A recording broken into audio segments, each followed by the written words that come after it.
काही लोक आता सांगत होते की याच्यामध्ये आमच्यावर निशाणा सोडून कोणी काय गटार, कोणी नाल्याची घाण, कोणी आणखी काही, कोणी तिकडे देवी मा कामाख्या देवीला बळी देणार. आता मा कामाख्या देवीने कोणाचा बळी घेतला? आम्ही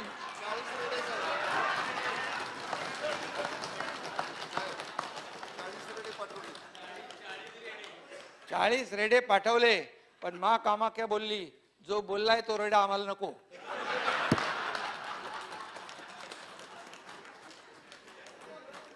दादा, सहन करायची पण एक परिसीमा असते, पण काही तोंडातून काढलं नाही. आम्ही बुक्क्याचा मार खाऊन गप बसत होतो, रडत होतो. आम्ही हे काय एवढं बदनाम आम्हाला करताय?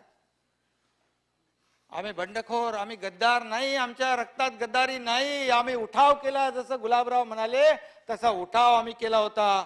तर त्या नेत्यांचं म्हणणं होतं, जे जळगाव इथं भाषण केलं होतं त्यांनी दोन्ही काँग्रेसवर जहरी टीका केली होती.